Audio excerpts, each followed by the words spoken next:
तळागाळातल्या प्रत्येक माणसाचा प्रश्न असंख्य उदाहरणं आहेत. जी आरवर जी आर आहेत. भाषणात सांगताना काय सांगून काय नाही होते. आम्ही जर गुवाहाटीला गेलो नसतो तर लाडक्या बहिणीला 1500 रुपये महिन्याला मिळालं असतं का?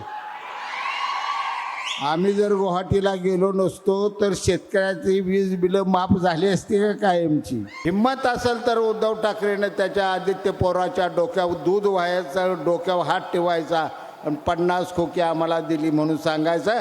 नसाल तरी पाटलाच्या अवला शहाजी पाटील माझ्या दिग्विजय पवाराच्या डोक्यावर हात ठेवतो आणि दिग्विजयची शपथ घेऊन मी सांगतो आम्हाला 50 खोकी मिळाली नाहीत म्हणून. सोन्या चांदीचं दुकान टाकतोय, कोण हार्डवेअरचं दुकान टाकतोय, कोण किराणा मालाचं दुकान टाकतोय, कोण मॉल टाकतोय, एखादा कोण शाळेची पुस्तकं वह्या विकणार दुकान टाकतोय. पण या महाविकास आघाडीने आता भंगार गोळा करायला महाराष्ट्रात सुरू केलं आहे. भंगारचा पडीक माल कुठं आहे तेवढा उचलत्या ते इनकमिंग झालं. इनकार कसलं इनकमिंग काय? हिंमत असेल तर उद्धव ठाकरेने त्याच्या आदित्य पवाराच्या डोक्यावर दूध व्हायचं, डोक्यावर हात ठेवायचा आणि 50 खोकी आम्हाला दिली म्हणून सांगायचं. नसाल तरी पाटलाच्या अवला शहाजी पाटील माझ्या दिग्विजय पवाराच्या डोक्यावर हात ठेवतो आणि दिग्विजयची शपथ घेऊन मी सांगतो आम्हाला 50 खोकी मिळाली नाहीत म्हणून.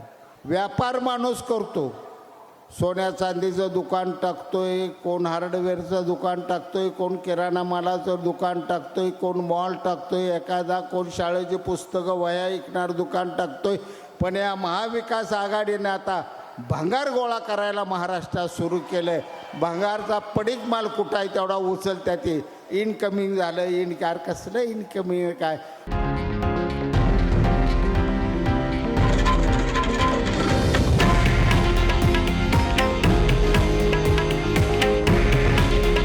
हे आहे देशातील नंबर 1 न्यूज नेटवर्क आणि आपण पाहत आहात TV9 मराठी. काळजी तुमची, हित महाराष्ट्राचं.